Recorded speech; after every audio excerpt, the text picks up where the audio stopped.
Hi, my name is Jennifer Parker, and over the past semester, I have been researching policies surrounding elderly abuse that occurs in residential locations such as nursing homes, assisted living facilities, different places like that. And I was really interested in researching that because I feel like not a lot of light has been shed on that. There are many different policies that have been created, but not a ton of different uh, funding that has gone into research to see if those policies have been implemented correctly, if they are working, if they are effective, if they are reducing the numbers. So I think that it's really important that some light is being shed on that. So I think that this media advocacy video is a really good idea because I think that this is a way that a lot of people can understand just how much this might be occurring.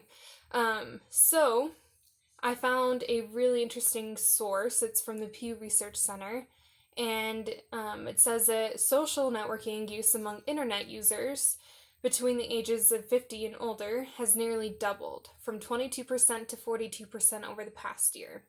That's pretty dramatic.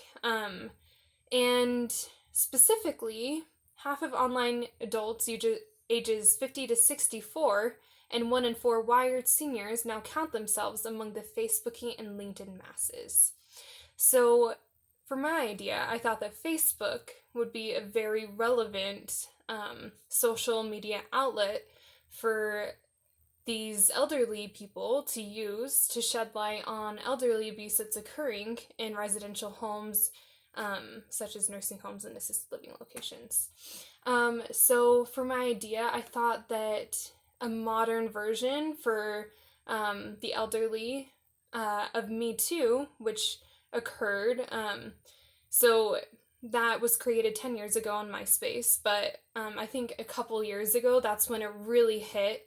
And honestly, I couldn't go one day on Facebook or Twitter or Instagram without seeing someone that had experienced a woman that has experienced a form of sexual violence or physical violence. So in 2006, Tarana Burke, she coined the phrase Me Too as a way to help women who had survived sexual violence. So I wanted my idea to be on Facebook because the elderly are often using Facebook now, to use the Me Too movement, but for them. So it could be men or women who have experienced sexual or physical forms of violence or verbal forms of violence or neglect in nursing homes or residential locations like assisted living places. And so I wanted them to be able to have this outlet, and for them it would be a Me Too movement, but not just for women, but for men as well.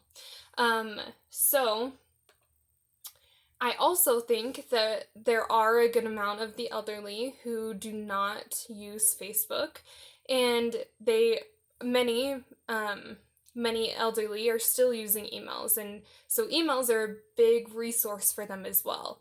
And also, some elderly probably don't want their such a personal detail in their lives to be exposed, and I wouldn't want them to feel pressure to do that if they didn't want to.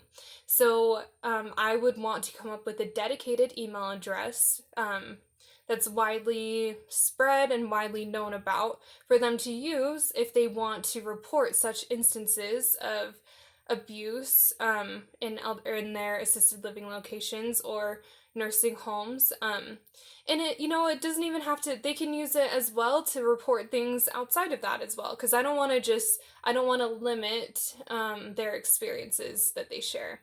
So if they've had anything else in their earlier years that occurred that they never talked about, I want them to be able to freely talk about that as well. So I want them to have the dedicated email address for them to use. I also want them to be able to use Facebook.